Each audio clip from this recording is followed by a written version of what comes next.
እሺ በሁሉም ስለ ሁሉም ጌታ እግዚአብሔር አምላክ የተባረከና የተመሰገነ ይሁን።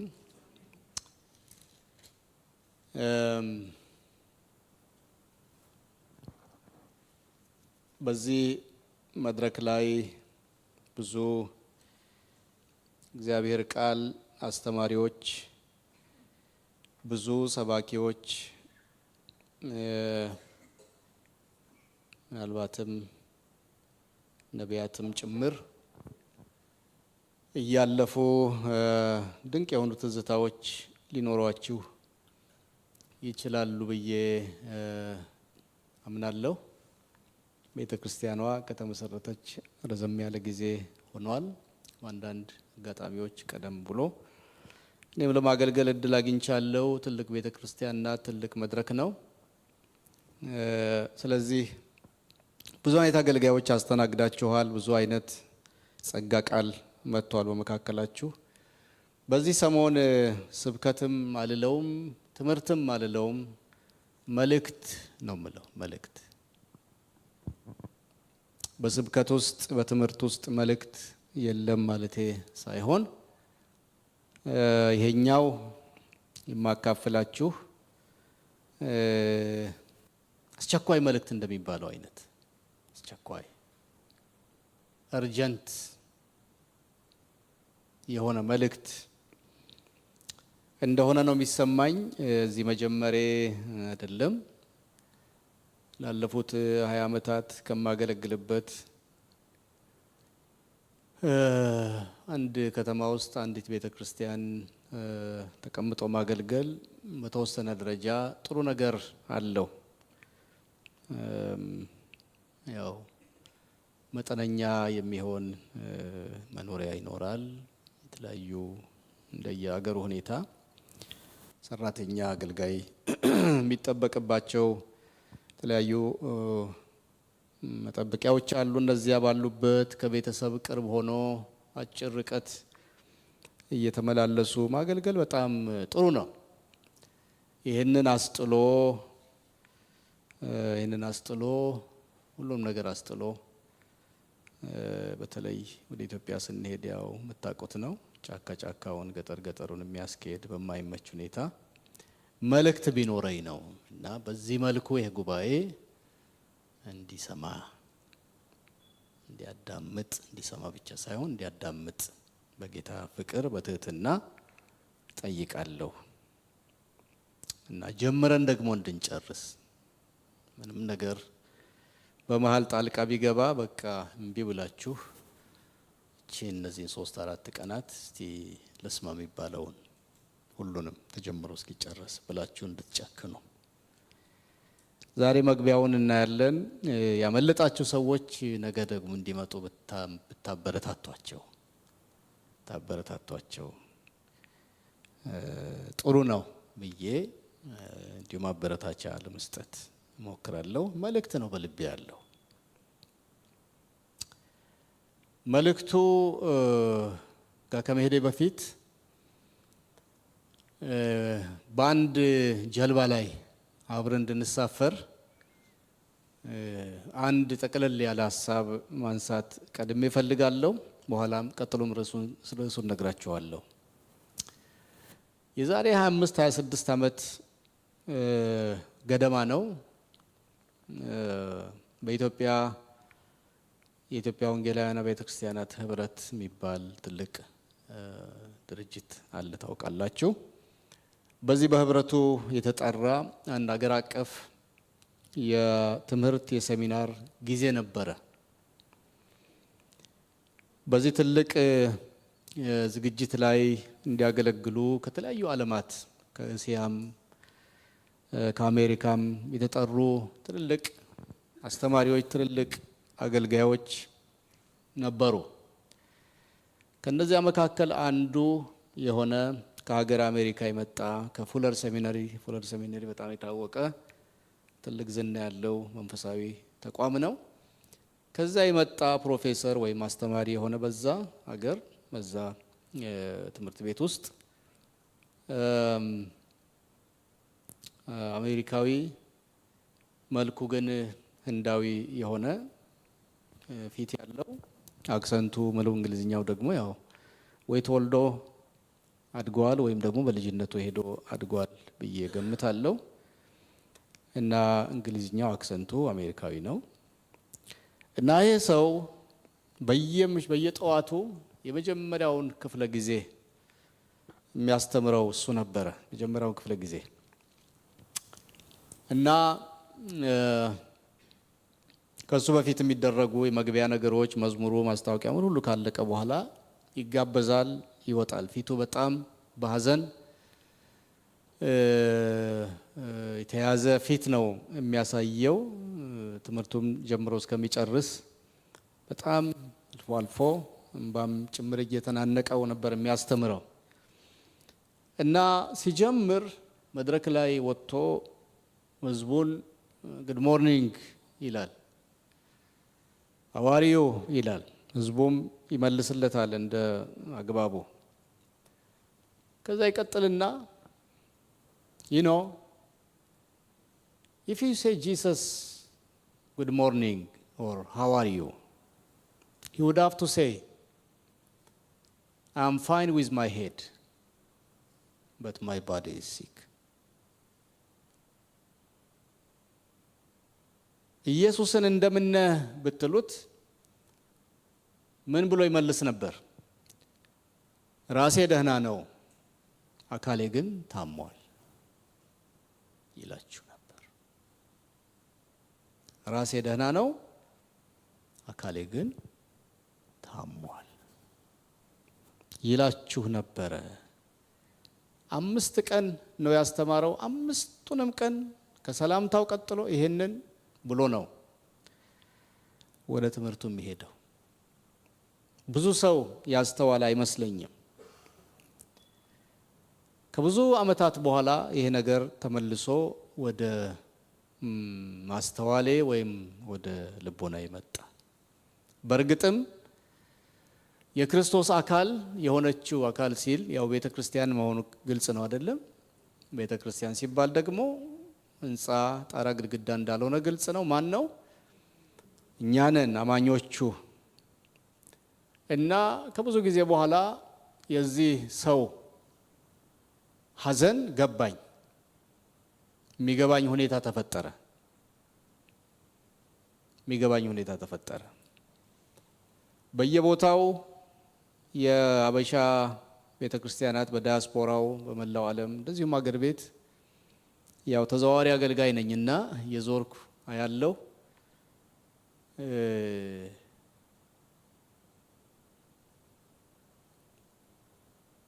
ይሄ ለምን እንደዚህ ይሆናል? ያኛው ለምን እንደዛ ይሆናል? እንዴት በእኛ በአማኞች በወንጌል አማኞች መካከል በእኛ ዘንድ በእኛ ሰፈር እንዲህ አይነት ነገር ለምን ይከሰታል? እንደዚህ አይነት ዝና ስለኛ ለምን ይሰማል? የሚሉ እንዲሁ የተቆራረጠ ኮንሰርን ወይም ሐዘን ጥያቄ ድሮም አለኝ። ግን በ2009 በፈረንጆቹ የሆነ ነገር ሆነና በአካባቢዬ ምን ልበላችሁ፣ ሰማይ ተከፈተ፣ የሆነ ነገር ተንጓጓ፣ ብርሃን መጣ፣ ምንም ልላችሁ አልችልም ያልሆነውን ነገር። ግን የተረዳሁትና የገባኝ የታየኝ ነገር ይሄ ሰው ደጋግሞ የተናገረውና በዛ ስፋትና ከፍታ በዛ ጥልቀት ገብቶኝ የማያውቅ የክርስቶስ አካል የሆነችው ቤተ ክርስቲያን በእርግጥም በእውነትም ሕመም ላይ መሆኗል። የሆነ ቦታ የሆነ ችግር ይፈጠርና መፍትሄ መሳይ ነገር ይበጅለትና በሚዲያም ሆነ በሰፈር ትንሽ ይወራና ተትቶ ደግሞ ይታለፋል። ሆነ ቦታ ደግሞ እንደዚህ ሆነ፣ በግለሰብ ደረጃ ሊሆን ይችላል፣ በተቋም ደረጃ ሊሆን ይችላል፣ በአማኞች ዘንድ ማለቴ ነው። የሆነ ነገር ተፈጠረ ይባላል፣ ወይ እንዴ ምን ይባልና ተትቶ ይታለፋል። እና ሲገጣጠም ግን እነዚህ ሁሉ የሚባሉ ነገሮች ሲገጣጠሙ ግን አንድ ትልቅ ስካር፣ ትልቅ ቁስል፣ ትልቅ ስብራት እንደሆኑ መረዳት ይቻላል። እና የክርስቶስ አካል የሆነችው ቤተክርስቲያን በህመም ላይ መሆኗን የማይበት ሁኔታ ተፈጠረ። የነጮቹንም በነጮቹ መሃል ያለችውን ቤተክርስቲያን የክርስቶስ አካል የሆነችውን ትንሽ ለማየት ሞከርኩ። ያው እንደናንተው በዚህ በምዕራቡ ዓለም ነው የኖርኩት ለ20 ዓመታት ብያቸዋለሁ። ከዛ በፊት ተወሰኑ ዓመታት በመመላለስ በኋላ ግን በአካል በመገኘት እኛ ደግሞ ኢትዮጵያውያንም ሆንን አፍሪካውያን በአጠቃላይ ወደ ኋላ ላይ ነው እንደምታውቁት ላለፉት 100 ምናምን ዓመታት ወደዚህ ነው ወንጌል ወደ አህጉራችን በሰፊው የገባው እና አይነቱ ይለያያል እንጂ እነሱም ጋር እኛም ጋር ሁሉም ጋር በዓለም ያለችው የክርስቶስ አካል እንዳልኳችሁ በህመም ላይ መሆኗን ሰሞኑን አንዳንድ ነገር እናነሳለን። ለመተከዝ ለማስተከዝ ለምን ሳይሆን አንድ የምንወደው ሰው ጨጓራዬንም ያመኛል፣ ስኳርም ግፊትም አለብኝ፣ ኩላሊቴንም እንደዚህ በጣም ከባድ የሆነ ራስ ምታትም አለብኝ እያለ መዓት ከባድ በሽታ ቢዘረዝርልን ምን እንላለን? ምን ወደው ሰው ትልቅ ሰው እንዲኖር ምን ፈልገው ሰው ወይ በኢየሱስ ክርስቶስ መረን ጸልያለን አይሁንብህ አንልም? እና ደግሞ ቆይ እስቲ አንድ ሐኪም አለ እኮ የእንትን ሐኪም አለ እኮ የእንትን ሐኪም አለ እኮ ቆይ እስቲ እንደዚህ ቆይ እንደዛ አንልም? ክርስቶስ በአካሉ ወይም አካሉ በሆነችው ቤተክርስቲያን መቁሰሉን መታመሙን ሰምተን ምንም ሳንል ከወጣን እኔ አንድ ነገር ነው የምጠረጥረው፣ አካል ውስጥ የለንም ማለት ነው። ቸርች ውስጥ አለን እንጂ አዳራሽ ውስጥ አለን እንጂ ፕሮግራም ውስጥ አለን እንጂ በአካል ውስጥ የለንም ማለት ነው። ቅድም እንዳልኳችሁ የሆነ ነገር ስንሰማ የሆነ ቦታ እንትና የተባለው አገልጋይ ወደቀ እንደዚህ ወይ በስመ አብ በኢየሱስ ብለን ምናልፍ ከሆነ የሆነ ከተማ ቤተክርስቲያን ተከፍሎ እንደዚህ ሆኖ ተካሶ ተጨቃጭቆ እንደዚህ ሆኖ ወይ ምን አይነት ነው ምናልፍ ከሆነ የሆነ ነገር በሰማን ቁጥር ብለን ለጊዜው ምናልፍ ከሆነ በኔ መረዳት ነው እያንዳንዱ ሰው ልቡን ራሱ ያውቃል። በኔ መረዳት አካል ውስጥ የለንም ማለት ነው። አካል ውስጥ ካለንስ ህመሙ ምናችን ነው? ህመማችን ነው። ወይ እንደዚህ ብለን እናልፋለን። እስከ መቼ ያልን እንደሆነ ደግሞ እስኪፈወስ ድረስ አካሉ መድኃኒት እስኪገኝለት ድረስ የተባለው በሽታ ከሰውነቱ ከሲስተሙ ጨርሶ ተጠራርቆ ወጥቷል እሰይ ተመስገን እስከሚባልበት ቀን ድረስ ህመሙ ህመማችን ይሆናል። እና እንደዚህ አይነት ጠለቅ ያለ ስሜት ውስጥ እንድንገባና በመጨረሻም አንድ ጸሎት ጸልየን እንድንለያይ ቢሆንልን ደግሞ ፈውሱ ጀምሮን እዚሁ ጸሎቱ ምንድነው መሰላችሁ? ጌታ ኢየሱስ ሆይ እኔን ፈውሰሃል፣ እንደ ግለሰብ ሰዎችን ፈውሰህ እስቲ ዛሬ አካልህን ፈውስ እንድንል እኛን በግላችን ስጋዊ በሽታ አካላዊ በሽታ ገጥሞን ከፈወስከን እስቲ ጠቅለል አድርገህ አካልህን ሙሉ ፈውስ ብለን ጸልየን እንኳን በዚህ 4 ቀን መጨረሻ ከተለያየን ትልቅ ቦታ ደርሰናል ብዬ አምናለሁ። እኔም የመጣሁበት ዓላማ ከሞላ ጎደል ተሳክቷል ብዬ ደስ ብሎኝ ይሄዳለሁ። መሪዎችም በሄዱበት ሳክሪፊሻሊ በሄዱበት መንገድ ጥሩ ነገር ተገኝቷል ብለው ደስ ይላቸዋል። ሁላችንም ደስ ይለናል፣ ቢያንስ መንገዱን ስለጀመርን። ይሄ እንዲሆን ነው ጸልዬ የመጣሁት። ደግሞ ጠብቃለሁ እንዲሆን ሁሉም ሰው ይሄ የአካሉ ህመም ማለት የኔ ህመም ነው፣ እኔ ነኝ እኮ አካል ስንገጣጠም እንጂ ያለነው ነው እኮ አካል የሚባለው አይደለም። ስለዚህ ህመሙ የኛ ህመም ነው፣ ከተፈወስንም የኛ ፈውስ ነው የሚል ከጊዜያዊ ከፕሮግራም ያለፈ ከሆነ ኮንፈረንስ ያለፈ ከሆነ አይነት ኢቨንት ያለፈ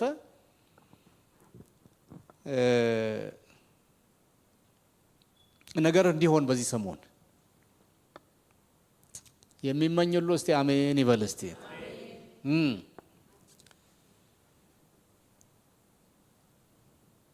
ስለዚህ እኔ መልእክት ነው በዚህ ጊዜ ያለኝ።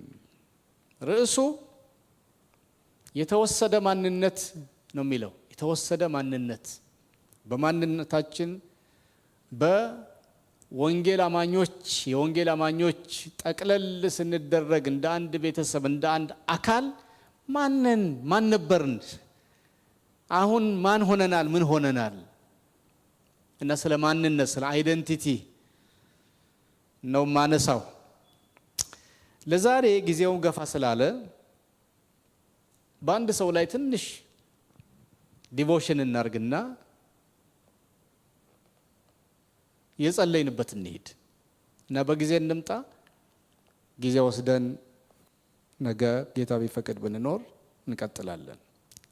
ዛሬ የምናየው ሰው ዮናስ፣ ነቢዩ ዮናስ የሚባል ሁላችሁ የምታውቁት በጣም ፌቨራይት የሆነ የመጽሐፍ ቅዱስ ገጸ ባህሪ ወይም ከመጽሐፍ ቅዱስ ጣፋጭ ገጸ ባህሪያት አንዱ የሆነ ለምሳሌ ዳዊት ጎልያድን በድንጋይ ጠጠር ገደለ፣ ሳምሶን እንደዚህ አደረገ።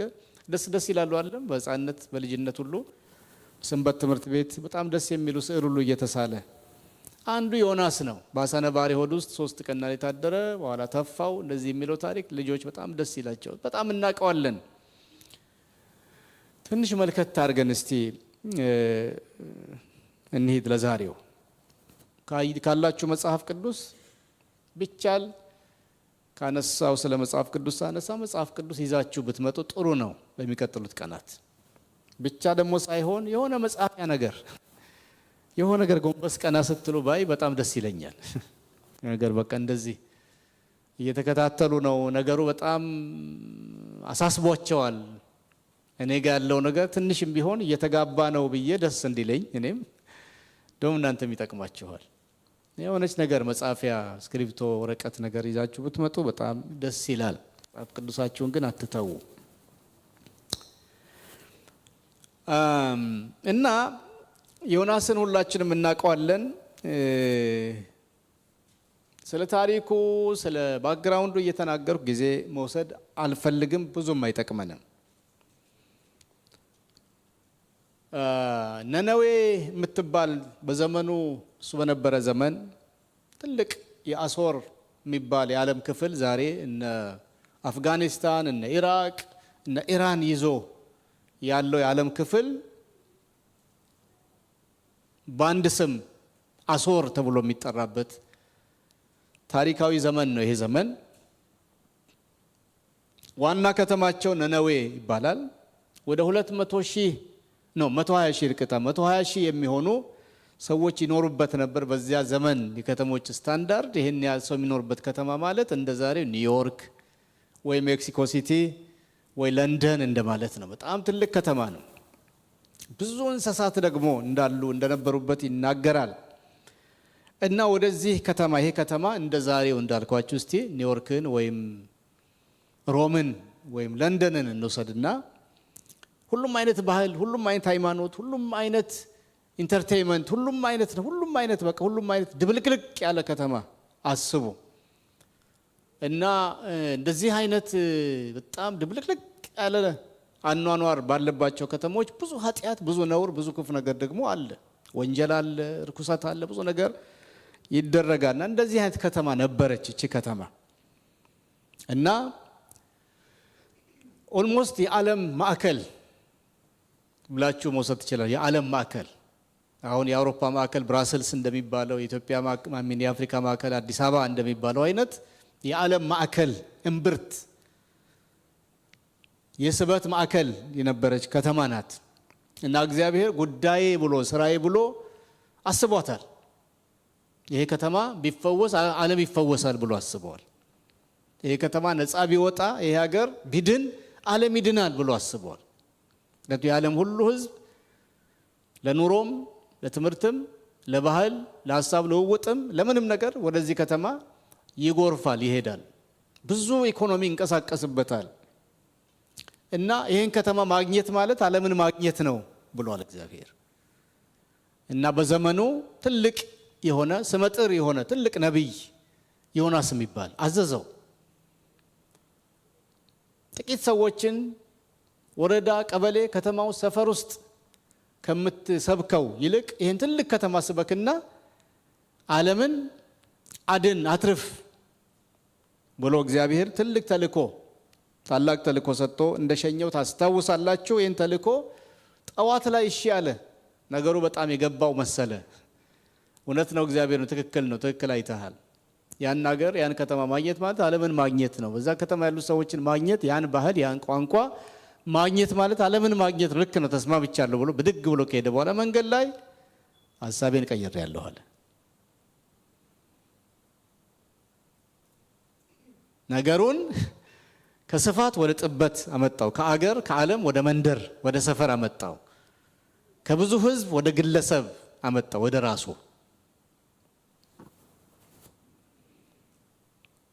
እነዚህ ሰዎች ይሄ አሶር የሚባለው ትልቅ ኤምፓየር ትልቅ መንግስት በአካባቢው ያሉ ትንንሽ መንግስታትን በመዋጥ ይታወቃል፣ በመርገጥ ይታወቃል፣ በመውረር ይታወቃል። አንዱ ቪክቲም አንዱ ሰለባ ደግሞ የአይሁድ ህዝብ ነው።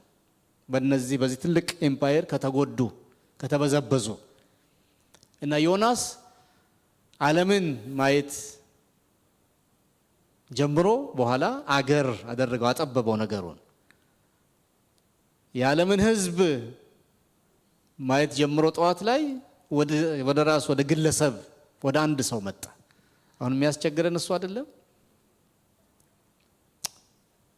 እና እነዚህ ሰዎች ይህን የንስሐ ስብከት ሄጄ ብሰብክ እና እንደው አጋጣሚ በለስ ቀንቶ ነገሩ ገር በገር ሆኖ ተናዘዙ፣ ንስሐ ገቡ እንበል፣ ምንድነው የሚሆነው? እግዚአብሔር ምን ያደርጋቸዋል? ይምራቸዋል አይደለም? ያው ንስሐ ባለበት መቼም ታውቃላችሁ። ማራቸው ማለት ደግሞ ምን ማለት ነው?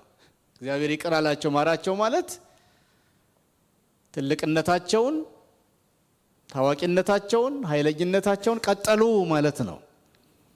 ይሄን ከቀጠሉስ እኛም መረገጣችን መበዝበዛችን ቀጠለ ማለት ነው። ስለዚህ ይሄ ሁሉ እንዳይሆን ምንድነው መደረግ ያለበት? ንስሐ ግቡ የሚል ስብከት አለመስበክ ነው። ከዛስ ምን ይሆናል? በውጤቱ በኃጢአታቸው፣ በክፋታቸው፣ በአመጻቸው ይቀጥላሉ። ነገሩ እያደገ እየበዛ እየጨመረ ይሄዳል። ከዚያስ እግዚአብሔር የሆነ ቦታ ላይ ሲደርስ አሁንስ በቃኝ ይላል። ከሰማይ ነጎድጓድ ያውርድ፣ ከምድር እሳተ ገሞራ ያስነሳ፣ ብቻ የሆነ ነገር ፍለድም ቢሆን ባህሩን ገልብጦ እነዚህ ሰዎች ምን ያደርጋቸዋል? ያጠፋቸዋል። ከዛስ እኛ በሰላም እንኖራለን። ደስ አይልም? ካልኩሌሽኑ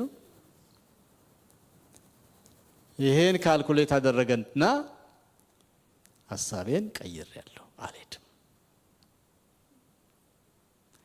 በዚያ ዘመን ደግሞ ሐሳቤ እግዚአብሔር ቴሪቶሪያል ነው ተብሎ ይታመናል። የሆነ ቦታ ነው የሚገኘው ተብሎ ስለሚታመን እኔን ወደ ነነዌ ወደ አሶር ልኮ የሆነ ቦታ ስለማይቀር ሊምራቸው ይቅር ሊላቸው እዛ ከተማ ስለሚገኝ አቅጣጫዬን ወደ ሌላ አድርጌ ልኮብል ልጥፋ ልራቅ አለ። ከማን ነው የሚኮበልለው? ከእግዚአብሔር። ምክንያቱም እግዚአብሔር አሁን ወደ ነነዌ ሂድ ብሎኛል እና ስበካቸው እኔ ደግሞ ይቅር እላቸዋለሁ ብለዋል። የት ነው የሚገኘው ብሎ አሰበ። እግዚአብሔር መገኛው በዚህ ሰሞን የት ነው? ነነዌ፣ የሆነ ሆቴል ውስጥ፣ የሆነ ሰው ቤት ውስጥ፣ ወይ ምናልባት ቤተ መንግስት ውስጥ ብሎ ነነዌ ዮናስ ከተነሳበት አካባቢ አቅጣጫ አኳያ ሰሜን ምስራቅ ነው። በጣም ከእግዚአብሔር ሩቅ ለመሆን እንደው ቢንጠራራ እንኳን እንዳያየኝ ወደ ሰሜን ምዕራብ አቅጣጫ ሊሄድ ብሎ ወደ የዛሬው ብዙ አዋቂዎች እንደሚናገሩት የዛሬው ስፔን የሚባለው ሀገር ወዳለበት ታርሺሽ የሚለው ያን አካባቢ እንደሆነ ይናገራሉ። እና ፍጹም ተቃራኒ የሆነ አቅጣጫ ይዞ ጉዞ እንደጀመረ ድንገተኛ መርከብ አገኘ።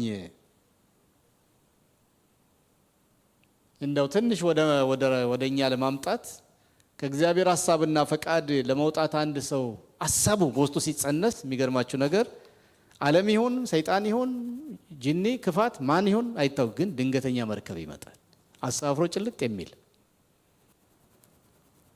እና መጣብለት እና ሂሳብ ከፍሎ ትኬት ቆርጦ ጉዞ ጀመረ። የምታውቁት ታሪክ ነው።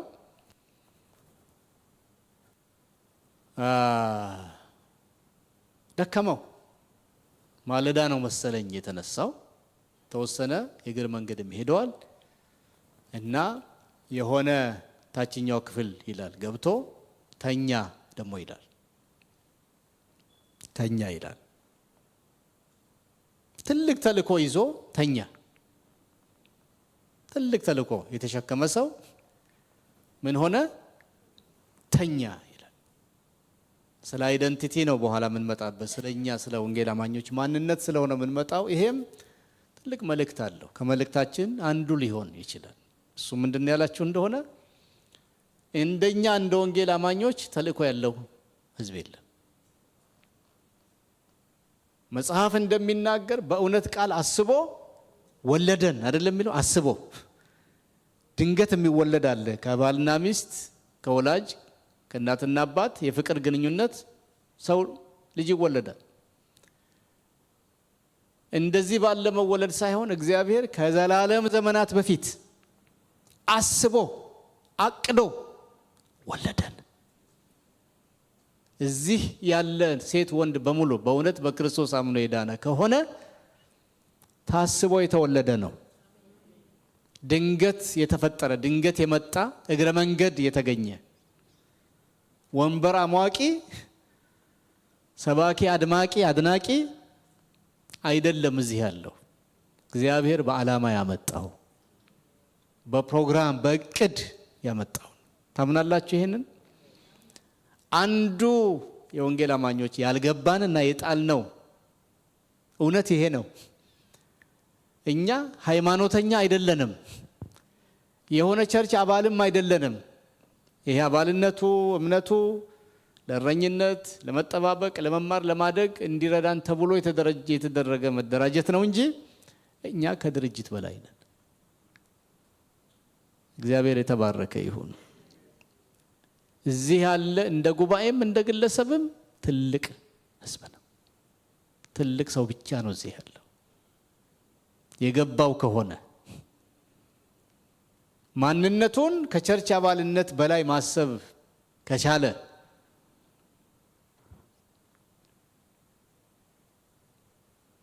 ከአንድ ቤተክርስቲያን አባልነት በጣም አስፈላጊ ነው። አባልነት ብያችኋለሁ። በዛ በኩል የምታማሰው አይደለሁም። በጣም ሰሚት ማድረግ ለኦቶሪቲ በዚህ እሳቤ ያደኩ ሰው ነኝ። ግን እንደተጠበቀ ሆኖ እሱ ማንነቴ ግን ከዚያ በላይ ነው። ማንነታችን ከድርጅት በላይ ነው። ከፍ ያለ ነው።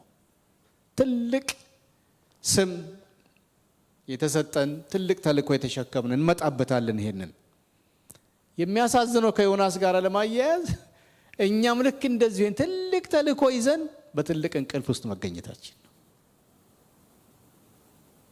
ትልቅ ተልእኮ ይዘን ብቻ አይደለም። የሚገርማችሁ ነገር ዮናስም ትልቅ ተልእኮ ይዞ ብቻ አይደለም የተኛው። ለተፈጠረው የባህር ላይ ማዕበል ለተፈጠረው አደጋ ዋናና ቀዳሚ ተጠያቂ ሆኖ ግን መተኛቱ ነው። እንደዚህ ሆኖ ማየው እኛንም ከጊዜ ወዲህ የገባኝ ነገር በዓለማችንም ሆነ በአገራችን እንደ ኢትዮጵያውያን ለተፈጠሩ ላሉ ችግሮች ዋና ተጠያቂዎች ነን። ምን ሆነበት በጣም በቂ ምክንያት አለ ወገኖቼ። በጣም በቂ። ለምን መሰላችሁ? እግዚአብሔር ከሰማይ በታች ከኛ የሚበልጥ ሰው የለውም። ሰምታችሁኛል ወገኖቼ? ሰምታችሁኛል ወይ? የሀገር መሪዎች አይደሉም፣ ታላላቅ ኮርፖሬሽኖች አይደሉም፣ ትልልቅ የትምህርት ተቋማት አይደሉም፣ ሐኪሞች አይደሉም፣ ምኖችም ማኖችም አይደሉም። ከሰማይ በታች እግዚአብሔር ሰው አለኝ ካለ እኛ ነን። አይገርማችሁ? እኛ ነን በዚህ ወንጌል ያመንን፣ ይሄን ወንጌል የተቀበልን የተከተልን። እንጃ ያዳመጣችሁኝ ነው? ያዳመጣችሁ ነው? በትክክል ክርስቶስ ኢየሱስን እንደዚህ ወንጌል አምነን ተቀብለን የዳንን ከሆነ ከኛ በላይ ሰው የለም። ያለን ይሄ ነው። ያለን ይሄ ነው። እንመጣበታለን።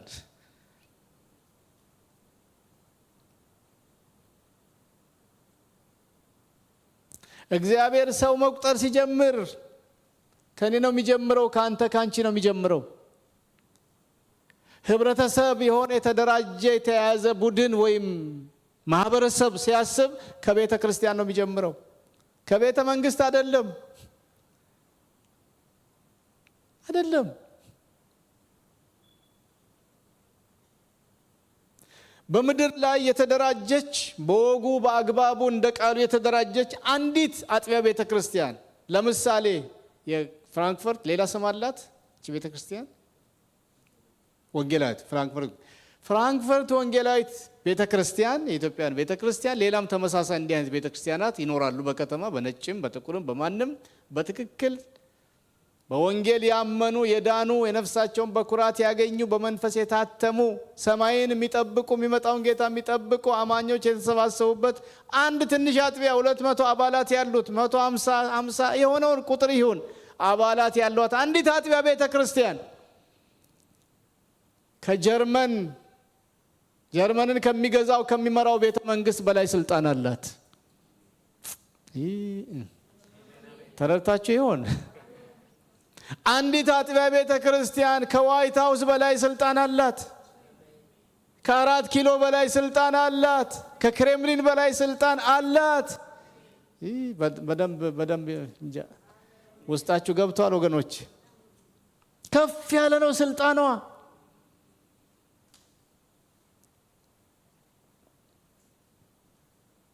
ያለው እኮ ጌታ ኢየሱስ ክርስቶስ አብ አባቴ ስልጣን ሰጠኝ አለ።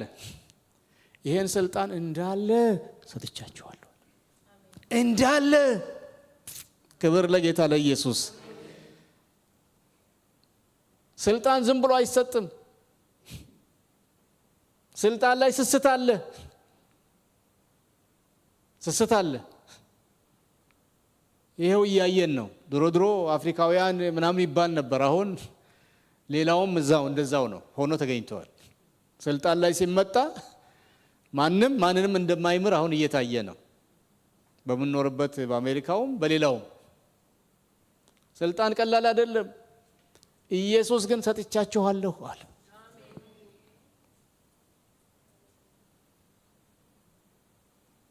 በዚህ በሰጠኋችሁ ስልጣን አማካኝነት መታሰር ያለበትን በምድር ላይ ታስራላችሁ አለ። ልክ እናንተ ስታስሩ እኔ ከላይ ኮንፈርም አደርጋለሁ አለ። ኧረ ክብር ለጌታ እግዚአብሔር ይሁን። አሜን። ይኸው ተመልከቱ።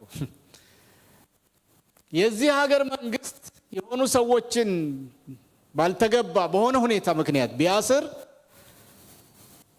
እግዚአብሔር ይፈታል። ቤተ ክርስቲያን ያሰረችውን ግን ምንድነው ያለው? እኔም ራሴ አስረዋለሁ። ከፈታቸው ብቻ ነው የሚፈታው አለ ጌታ። አይገርማችሁ? ይሄን ያህል ነው አንተ ውስጥ አንቺ ውስጥ የተቀመጠ ኦቶሪቲ ማንም ላይ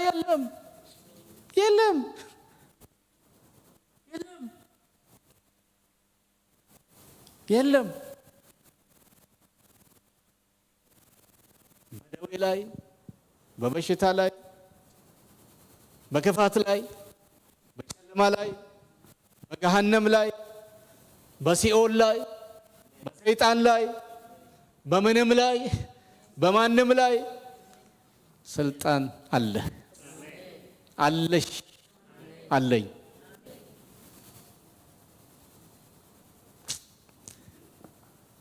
መልእክት ነው ብያችኋለሁ።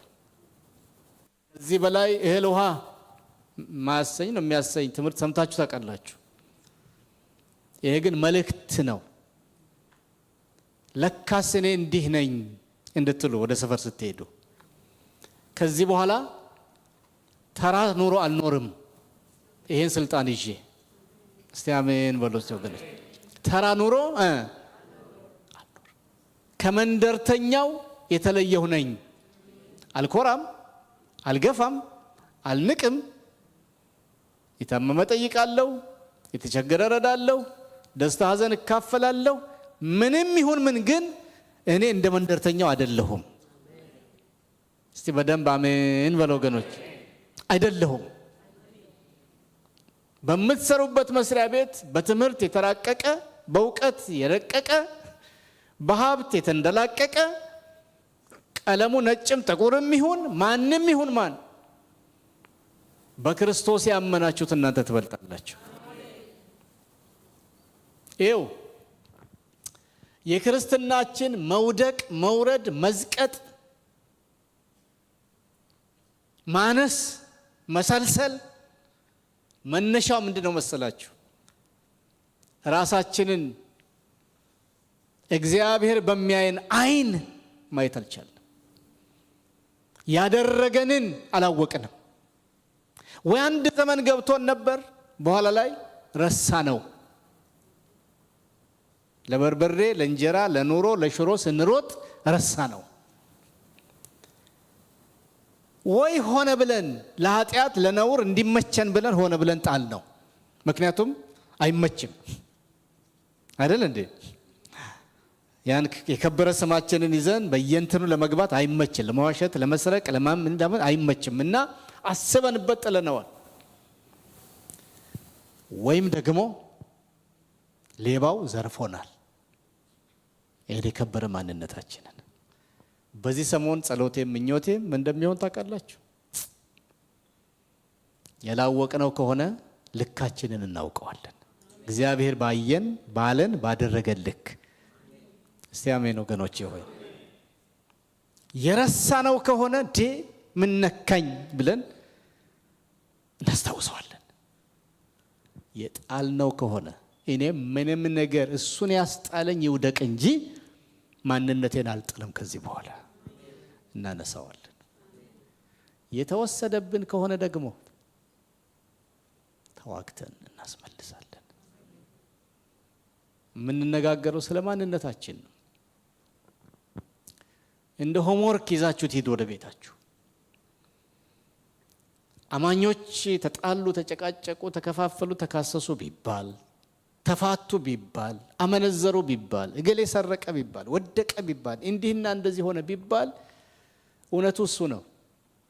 ይሄ ሰውም ሆነ ግለሰብም ሆነ ቡድንም ቤተሰብም ሆነ የማንነት ዕውቀት ገብቷቸዋል ወገኖቼ። ይኸው ሰው ልኩን ሲያውቅ አኗኗሩን ያውቅበታል አይደል እንዴ? ልኩን ሲያውቅ ልኬቱን ሲያውቅ አኗኗሩን ያውቅበታል። የት መገኘት እንዳለበት፣ የት አለመገኘት እንዳለበት፣ ምን ማድረግና አለማድረግ፣ ምን ማሰብና አለማሰብ እንዳለበት ሰው ቦታውን ሲያውቅ ያውቃል አይደል እንዴ? ጠነቀቃል አይደል እንዴ? ራሱን ይጠብቃል አይደል? አዎ። ከተራ ሰው ጋር ከተራ ነገር ጋር ተራ ሆኖ ላለመገኘት በጣም ይጠነቀቃል አይደል? ዳር ይዞ ይሄዳል። የሆነ ነገር አጉል ነገር እንዳይነካው አይደል? ይሄ ነገር ቦታዬ አይደለም ይላል። ይሄ ሰፈሬ አይደለም። እንዲህ አይነት ነገር እዚህ ውስጥ መግባት የለበትም። እንዲህ አይነት ነገር በዚህ አንደበት መነገር የለበትም። እንዲህ አይነት ቦታ እግሬ መሄድ የለበትም። እዚህ ቦታ መገኘት የለብኝም። መቼ ነው የሚመጣው መሰላችሁ? ሰው ማንነቱን ሲያውቅ። በዚህ ሰሞን እግዚአብሔር ያበራልናል እና አንዳንዶቹን የምንገኝባቸው ቦታዎች የምናደርገው ነገር ምን ሆኖ ነገር ያስጠላናል እና እግዚአብሔር ይረዳናል። አሜን። ዮናስ ተልእኮው ትልቅ ነው፣ ግን ምን ሆኗል? ተኝቷል። ከኮብለላው ባለፈ ማለቴ ነው። ተኝቷል። ደሞ ብቻ አይደለም፣ በሱ ምክንያት በዚህ ጉዞ ላይ አደጋ ተደቅኗል። ግን ምን ሆኗል? አሁንም ተኝቷል። አይመስልም? እኛን ከኛ በላይ ለጥ ያለ የተኛ አለ እንዴ? ሲተመልከቱ እንደ ሃይማኖት እንውሰድና በአሁኑ ጊዜ በዓለም ያሉ ትልልቅ ሃይማኖት ትልቅ ብቻ አይደለም ሃይማኖት ነኝ ያለ ሁሉ እንዴት እንደሚተጋ ለማጥፋትም ለመግደልም ለማውደምም ምንም ይሁን ብቻ እንዴት እንደሚተጋ ብታዩ እንዴት እንደሚተጋ ለጥፋትም ለክፋትም እንዴት እንደሚተጋ መሸ ብሎ ቤቱ እንደማይገባ አለቀብኝ ከዚህ በላይ መስጠት አልችልም ብሎ እንደማይል ሀብቱን ንብረቱን ንዋይ ዕውቀቱን ችሎታውን ያለውን ነገር ሁሉ አሟጦ አሰባስቦ ታውቃላችሁ።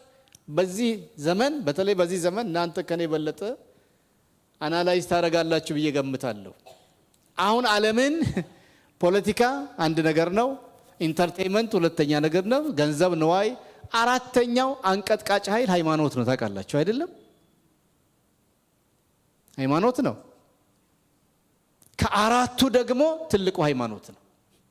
ፖለቲካውንም ያሾራል፣ ገንዘቡንም ሌላውንም ሁሉ የሚያሾር ሃይማኖት ነው።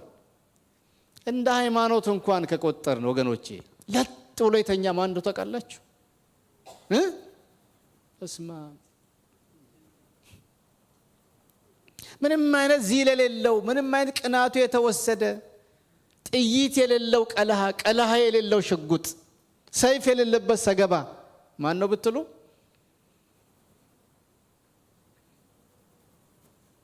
በዚህ ሰሞን እቺ ቤተ ክርስቲያን እንደ ቤተ ክርስቲያን ትነቃለች። ይሄ እንቅልፍ ካለ ቅርታ አድርጉልኝ አንተ ስትመጣ ነው ወይ ብላችሁ እንዳታስቡ አደራ። በዛ መልኩ እንዳታስቡ። ምን ሆነናል ተኝተን አይተሃል ወይ እንዳትሩ። እግዚአብሔር ይረዳናል። እነቃለን።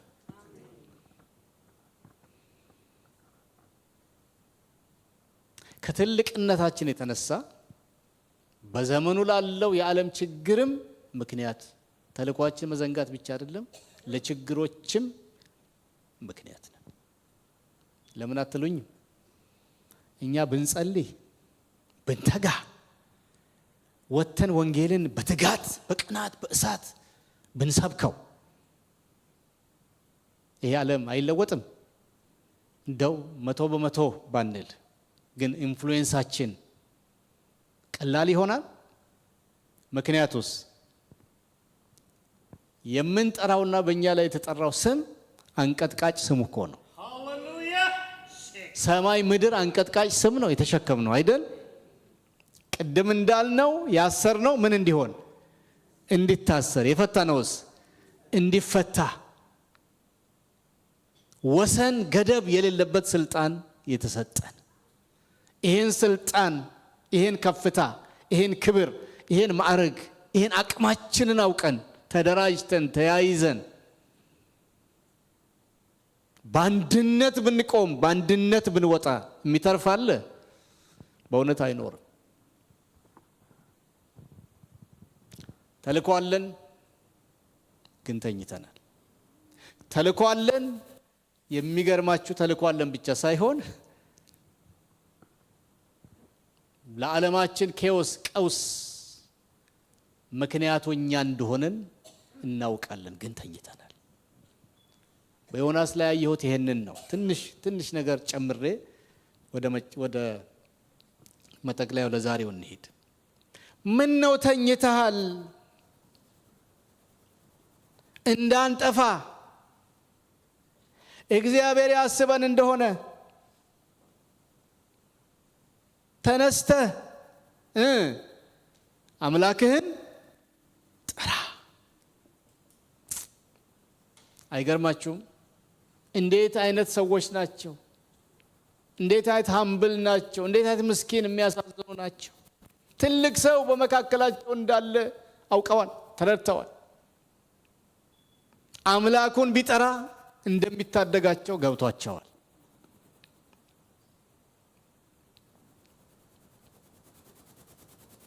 ሰውየው ግን ምን ሆኗል? ለጥ ብሎ ተኝቷል። ማንን ይመስላል? በሏ እኛን ይመስላል።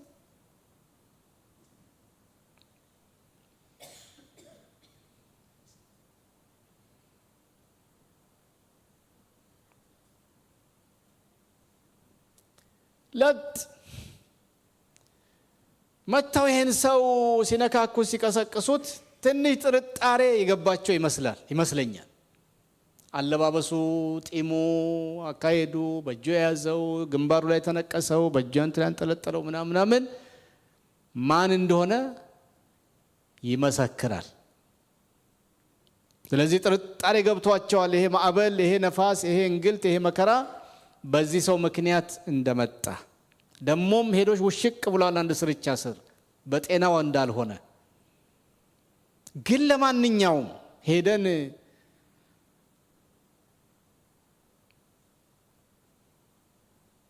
አንተነህ ከማለታችን በፊት ምን እናድርግ? እጣ እንጣጣል። እጣ ሲጥሉ ማን ላይ ወደቀ? ዮናስ ላይ። ይሄ ሁሉ ከሆነ በኋላ እንግዲህ መጀመሪያ በጥርጣሬ ደርሰውበታል። ቀጥሎ በዕጣ ለይቷል ነገሩ።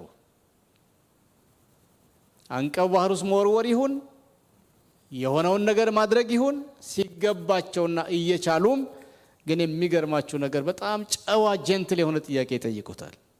ምን አይነት ጥያቄ? ምን አሉት?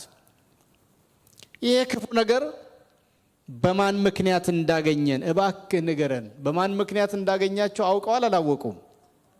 ግን ምን አይነት ጀንትል እንደሆኑ ምን አይነት ጨዋ እንደሆኑ በእውነት ወገኖቼ አንዳንዴ ይሄ ወንጌል አንብበን ተነቦልን አሜን አሜን ብለን አመስግነን አሸብሽበን ምን ብለን ሰፈር ያለው ሰው ከኛ ይሻላል።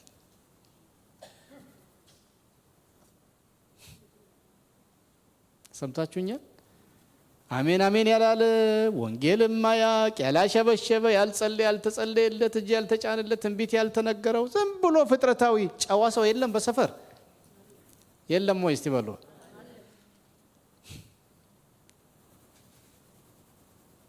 በጣም ጥሩ ሰዎች አሉ። በጣም ጥሩ ሰዎች ማይናኩ በጣም ሩህሩህ በጣም ጨዋ በጣም ስነ ስርዓት አክባሪ ህግ አክባሪ ሰጪ ያላቸውን አካፋይ ሰላማዊ ጤነኛ ሰዎች ወንጌል ሳይኖራቸው አሉ። እነሱ ያሉ እኛ ነውጠኛ ረብሸኛ መሆናችን አያሳዝንም? እነሱ በሰላም እያደሩ በሰላም ቁባቸውን እየጣሉ ድራቸውን ምን በሰላም ሲኖር የተጣሉም የተጋጩም ብለው እንደሆነ እዛ የተጋጩበት በሆነች ነገር እዛ አንተ ተው ተብለው እዛው ታርቀው ተሳስመው እኛ ወዳጄ አንጋጭ እንጂ ከተጋጨን ሰው አይደለም መልአክ ያስታርቀናል። ከኔ ጋር ናቸው ወገኖቼ? ስንት ረብሻ ነው በእኛ ዘንድ የተሰማ፣ ስንት ክፋት ነው ገንፍሎ የወጣው በመካከላችን። ምን ነው እናንተ ደኛ ምን ጠብቀው እናንተን አይደለም እናንተም ጋር እንዲህ እስኪባል ድረስ እናንተን ያለወጠ ወንጌልኛ ምን ትነግሩናላችሁ? መጀመሪያ እናንተ አልተባልንም? ለኮነኔ ሳይሆን ምነግራችሁ ማንነቱን የጣለ ከትልቅ ከከፍታ ወደ ታች በራሱ ፈቃድ የወረደ ማህበረሰብ። እግዚአብሔር ይረዳናል። ተስፋን ቆርጥም እንነሳለን።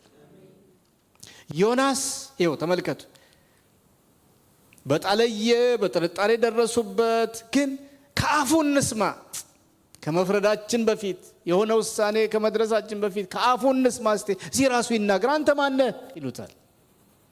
ስራ ምንድነው? ከየት ነው የመጣኸው? ወዴት ነው የምትሄደው? ቋሚ መኖሪያ አድራሻ የት ነው? ማነህ አንተ? በጨዋነት ጌታ ምን አለ? ጽድቃችሁ ከፈሪሳውያንና ከጸሐፍት ጽድቅ ካልበለጠ ወደ መንግስት ሰማያት ከቶ አትገቡ። መዳናችንን ማድነቃችን ጥሩ ነው። እግዚአብሔር ልጆች መሆናችን ምህረት ከእግዚአብሔር ማግኘታችን ይሄ በጣም ትክክል ነው። ስራ የሌለበት የራስ ጽድቅ የራስ ጥረት የሌለበት እግዚአብሔር ራሱ ጀምሮ ራሱ የጨረሰው መዳናችን እንጆይ ማድረጋችን መዘመራችን በጣም ደስ ይላል። ጨዋነት ግን ያስፈልጋል። አያስፈልግም አልተባለም። ምን ትላላችሁ? መዳናችሁን ካደነቃችሁ ከዘመራችሁልኝ ይበቃኛል፣ ሌላ ነገር አልፈልግም ብሏል አላለም። ዲሲፕሊን በጣም አስፈላጊ ነው። ጨዋነት በጣም አስፈላጊ፣ ንጽህና በጣም አስፈላጊ ነው። እግዚአብሔርን መፍራት፣ ሰውን ማክበር፣ መውደድ፣ መስራት፣ መትጋት፣ ጨዋነት፣ በሰላም መኖር፣ በፍቅር መኖር አያስፈልግም? ያስፈልጋል ወገኖች።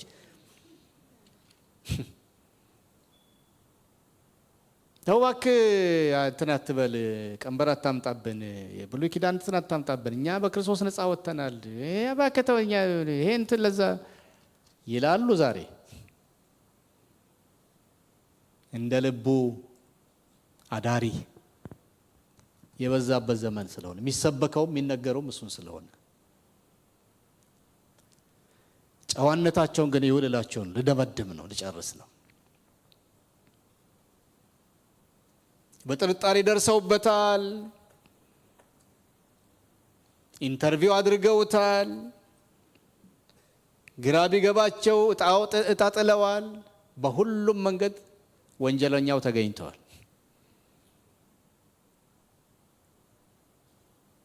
ባለፉት 10 ዓመታት እኔ በግል ያየሁት አማኝ አማኝን፣ አገልጋይ አገልጋይን ሲያሳድድ ሲጎዳ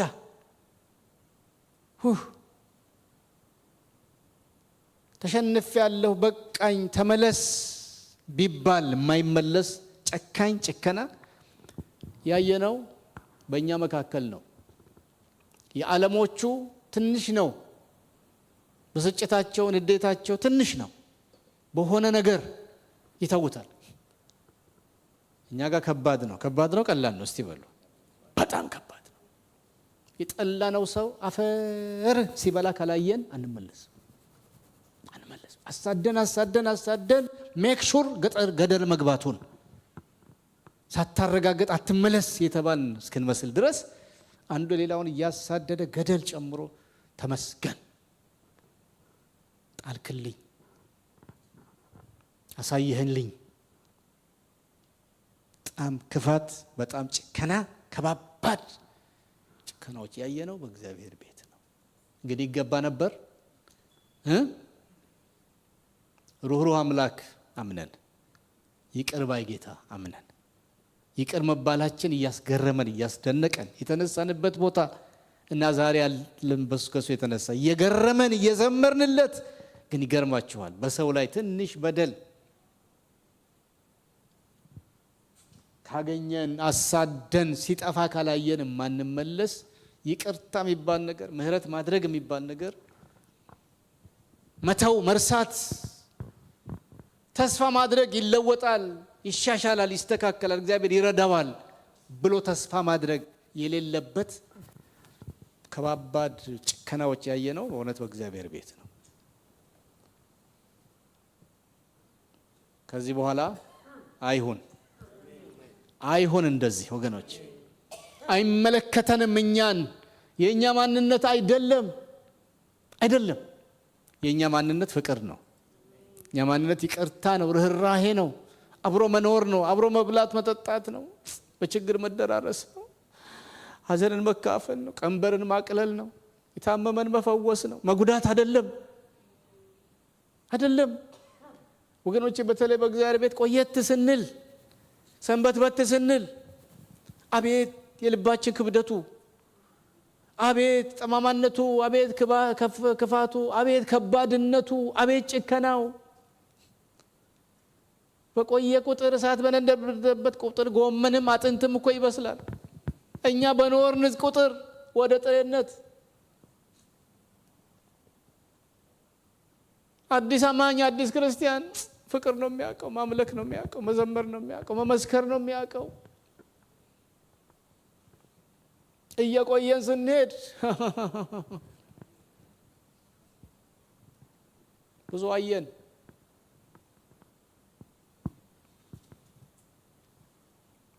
ጨዋነታቸው አይገርማችሁም? እዛ ባህር ውስጥ መክተት ሲችሉ ደርሰውበታል እኮ እውነቱን። አንተ ማነህ ይሉታል። እግዚአብሔር ይመስገን ዮናስ ወደ አእምሮ ተመለሰ። አሜን። በዚህ ሳምንት ወደ አእምሮአችን እንመለስ። ይመልሰናል። ተመለሰ። እኔ ዕብራዊ ነኝ አለ።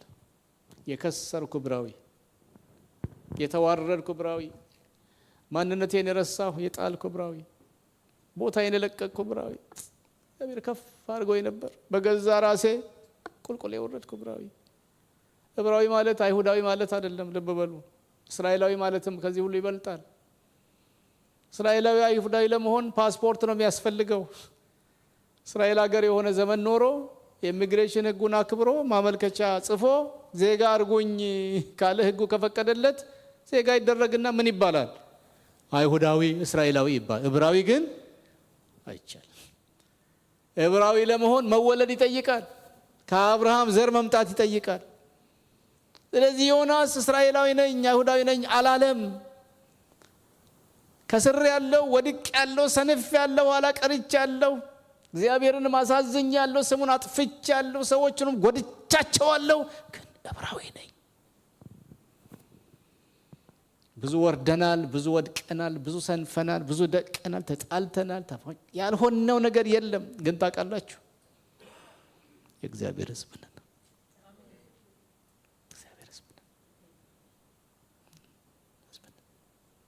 ልጆቹ ነን። አሜን ወገኖቼ ሆይ ልጆቹ ነን። ልክ አይደለንም። የሆነው ነገር እየሆን ያለነው አያምርብንም፣ አላማረብንም፣ ግን ልጆቹ ነን። ልጆቹ ነን። ወደ አእምሮ ተመለሰ። እኔ ምናዊ ነኝ? የከሰርኩ ዕብራዊ፣ ክብሬን ያልጠበቅኩ ዕብራዊ፣ ስፍራዬን የለቀቅኩ ዕብራዊ፣ ያልተደረግኩትን መሆን ያማረኝ ዕብራዊ ነኝ። አዝናለሁ በጣም ይህን አደጋ፣ ይሄ ክፉ ነገር ለመምጣቱ ለመሆኑ ለመከሰቱ ምክንያት መሆኔ አጋጣሚ ሆኖ በመጓዝበት መርከብ ላይ እንዲያ ነገር ሲሆን ለመመለስ ለመቀልበስ ነው መሳሪያ መሆን የነበረብኝ፣ ግን ለችግር ምክንያት ሆኛለሁ። አዝናለሁ በጣም። እግዚአብሔር ይሄን ልብ ይመልስልን። አሜን ወገኖች። በሀገር አቀፍ ደረጃ ዛሬ ትውልድ ሀገራችን ኢትዮጵያ የምትባለው ምስኪን ሀገር ለሆነችው ነገር እኔ ፖለቲከኞቹ አይደሉም፣ ምሁራኑ አይደሉም፣ ነጋዴዎቹ አይደሉም፣ ቤተ ክርስቲያን ናት። አልጸለየችም እንደሚገባ፣ አልሰበከችም ወንጌልን። ትንሽ ጸሎት፣ ትንሽ ስብከት ነበረ። ህይወትና ኑሮው ግን ታይቶ አይታወቅም። ስለዚህ ለተፈጠረው ችግር ላለው ምድሪቱ ላለችበት ቀውስ አንድ ቁጥር ተጠያቂ። ምክንያቱም ቅድም እንዳልኳችሁ በእግዚአብሔር አይን ከዚያ በላይ ከኛ በላይ ሰው የለም። እኛንን ከላይ የምንታየው አይደለም ወይ? በምድር ላይ ይሄንን ባመጣ እንዲህ ቢሆን እንደቢሆን በስሜ የተጠሩት ህዝቤ ሰውነታቸውን አዋርደው ምን ቢጸልዩ ፊቴንም ቢፈልጉ እኔ በሰማይ ሆኜ እሰማለሁ፣ ኃጢአታቸውን የምድሪቱን ይቅር እላለሁ፣ ምድራቸውንም እፈውሳለሁ። ከቶ ያለው ለማን ነው? ለሙስሊሙ ነው? ለካቶሊኩ፣ ለኦርቶዶክሱ፣ ለሂንዱ፣ ለቡድሃው፣ ለምኑ ነው? ለማን ነው ታዲያ? እስቲ በሏ ለማን ነው? ሌታስቢ በእውነት ሐቀኛ እንሆን እስቲ። ያለው ለማን ነው? ለኛ። ምን አንተ ደግሞ እንደው ዝም ብሎ ወንጀሉን አምተኛ ላይ ምናምን መቼም የሚል ሰው ይኖራል ብዬ አልገምት። አዎ እኛ ነን። መሸሽ አንችልም፣ ማምለጥ አንችልም፣ ምንም ኤክስኪውዝ የለንም። እኛ ነን። እግዚአብሔር ከላይ ሆኖ እንደ ህዝብ የሚያየው እኛን ነው። እንደ ግለሰብ አንተን ነው፣ እኔን ነው፣ አንተን ነው፣ አንቺን ነው። ያንደናችን የለም ከኛ በላይ። እስቲ በሉ ከኔ በላይ የለም በሉ እስቲ አንድ ጊዜ። የለም። ዮሴፍ በጴጥፋራ ቤት ምን አለ? እንተኛና መንዝር ጨርቁን ይዛ ስትታገለው ምንድን ነው ያለው? ለዚህ ቤት ከኔ በላይ እኔን የሚያህል እኔን የሚመስል ከኔ የሚወዳደር የኔን ያህል ኃላፊነት የተሸከመ እኔው ካጠፋው፣ እኔው ከበደልኩ፣ እኔው ይሄን ክፉ ካደረኩ ሰውየው ማን ቀረው? ማን አለው? እግዚአብሔር ይሄን መንፈስ ይመልስልን። አሜን። ማን አለ ከኔ በላይ? ከኔ ቀዳሚ ማን አለ? እኔው አጥፍቼ ማን ቀረው? ማን ቀረው? ይሄ ነው እኮ እግዚአብሔር ሲያየን ይሄ ነው። እንዲህ ነው የምንታወቀው። ሰማችሁኝ ወይ? መስማታችሁን ካረጋገጥኩ ለካቸዋለሁ። ሰምታችሁኛል? ለዚህ ቤት ከኔ የሚበልጥ ማን አለ? ለዚህ ዓለም፣ በዚህ ዓለም ላይ አሁን በዚህ ወቅት ባለው ትውልድ ላይ በእውነት ከኔ የሚበልጥ ማንም የለም። ካንተ ካንቺ የሚበልጥ ማንም የለም።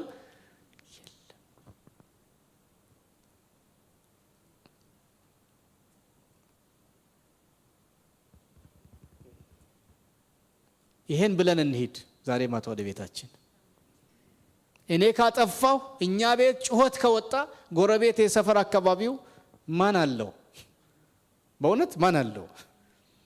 እኔ የገባሁበት መስሪያ ቤት ጉቦ ከበላሁ፣ ባለ ጉዳዩ ካንገላታሁ፣ ከኔ የሚበልጥ በዚህ መስሪያ ቤት ማን አለ? ማን መልካም ያደርጋል? ማን ጥሩ ይሰራል? እኔ ትልቁ ሰውዬ እኔ። ይሄ ልዕልና ይመልስልን እግዚአብሔር አምላክ። ወገኖች እንደዚህ ነን እኛ በስፋት እናያለን።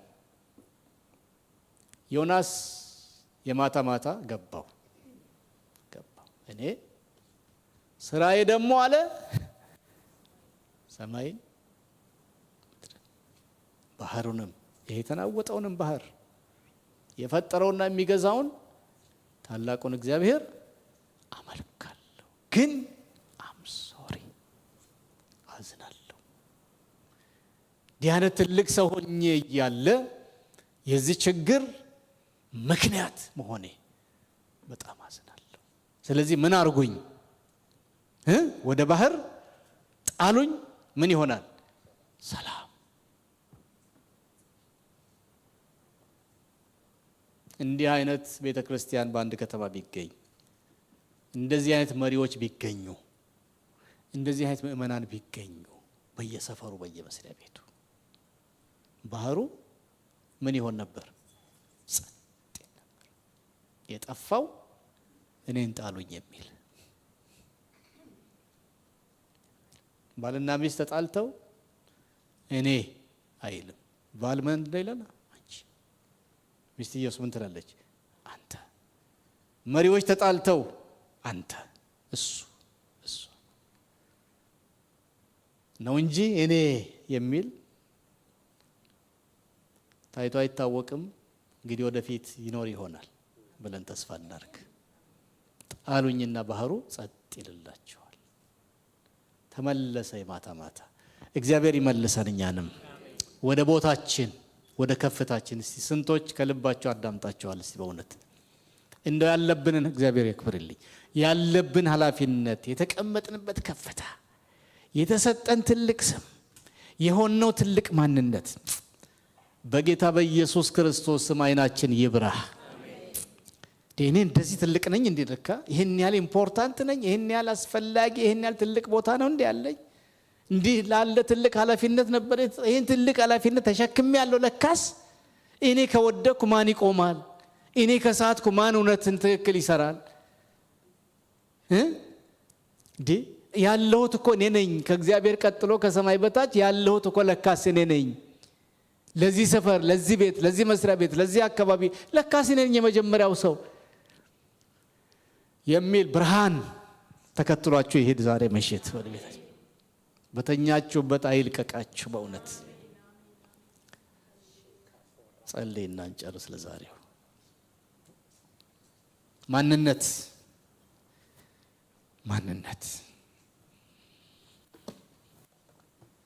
ማንነት እንቀጥላለን። ፓስተር ወደዚህናና ጉባኤውን ጸልይ ሸኝልን።